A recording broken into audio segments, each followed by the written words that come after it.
In a quaint village nestled among rolling hills, an old cottage stood silent, its weathered walls holding secrets from decades past. Leah, a 27-year-old artist seeking inspiration, had just moved in, unaware of the building's history as a 1940s daycare. As twilight settled over the countryside, she began unpacking her belongings, eager to start her new life. The first few nights passed uneventfully, but on the fourth evening, as the clock struck midnight, Leah heard a faint scratching sound coming from within the walls. Curious, she pressed her ear against the peeling wallpaper, listening intently.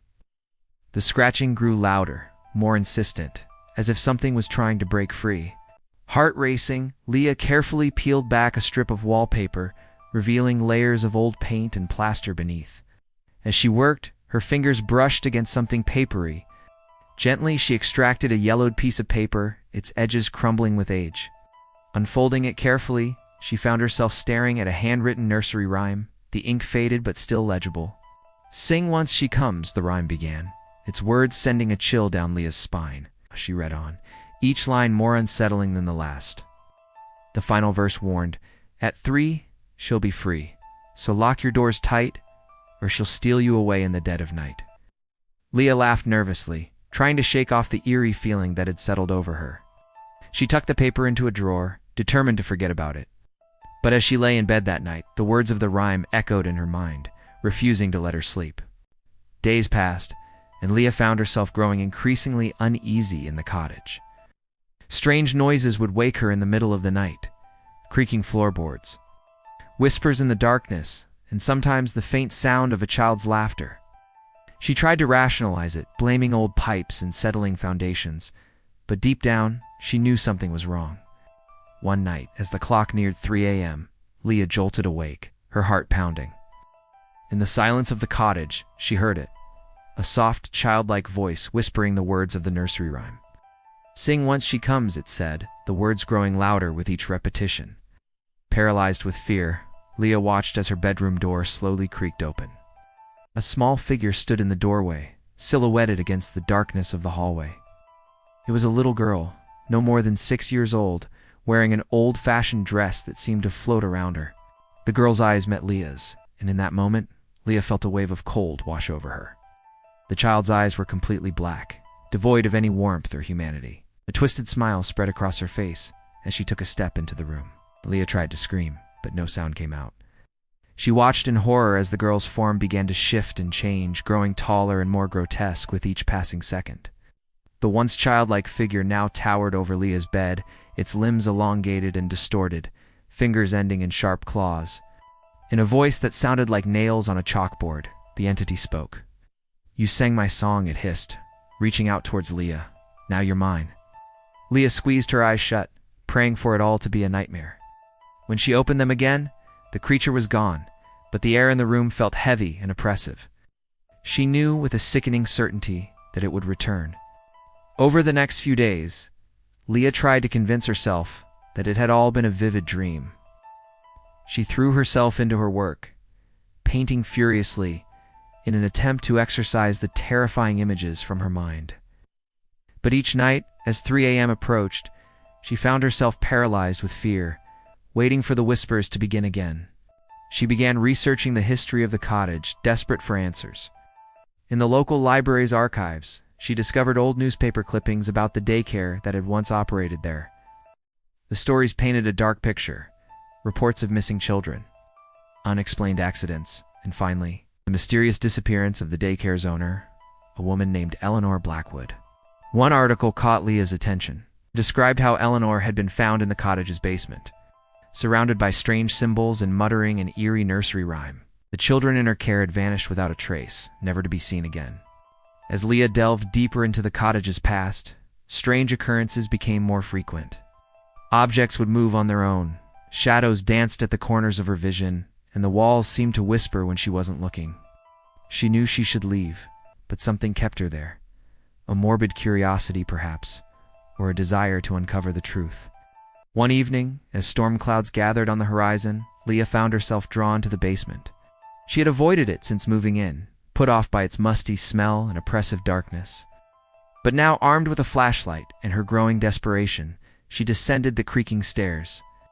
The basement was a maze of old furniture and discarded toys, relics from its days as a daycare. As Leah's flashlight beam swept across the room, it illuminated something on the far wall, a mural, hidden behind years of grime and cobwebs. Heart pounding, Leah approached the wall, wiping away the dust to reveal the image beneath, and what she saw made her blood run cold. The mural depicted children, dozens of them, their faces twisted in terror as they were pulled into a swirling vortex of darkness. At the center of the vortex stood a figure that looked eerily like the entity Leah had seen in her room. Part child, part monster.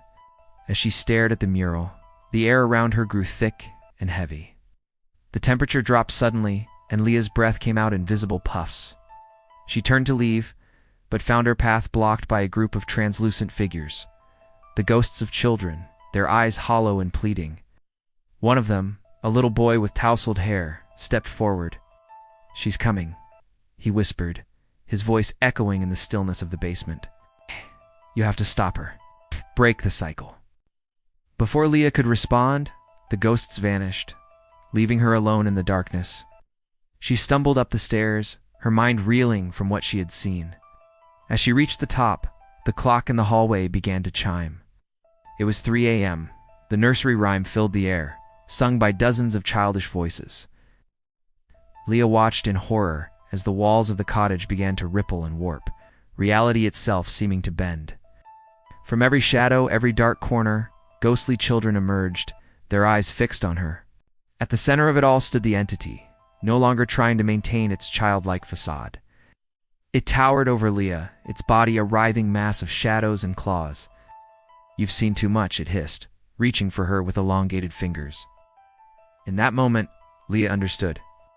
The nursery rhyme wasn't just a song.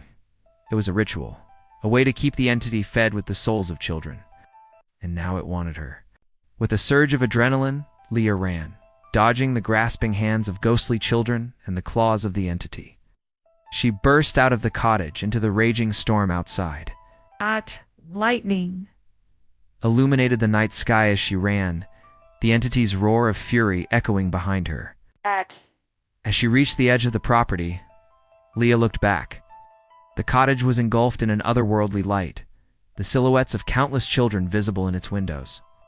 The entity stood in the doorway, its form flickering between that of a child and a monstrous creature. Leah knew she couldn't leave, not while the entity still had power. She had to find a way to break the cycle, to free the trapped souls. But for now, she ran, the nursery rhyme echoing in her mind, a reminder of the horror she had unleashed. In the days that followed, Leah became obsessed with finding a way to stop the entity. She pored over old books on folklore and the occult, searching for anything that might help. The nursery rhyme haunted her dreams, its melody a constant presence in her mind. As she delved deeper into the mystery, Leah realized that the story of the haunted cottage was far from over. The entity was growing stronger, feeding on her fear and the trapped souls of the children.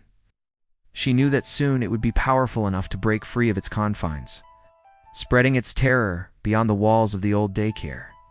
Leah stood at a crossroads, torn between fleeing to safety and staying to fight an evil she barely understood.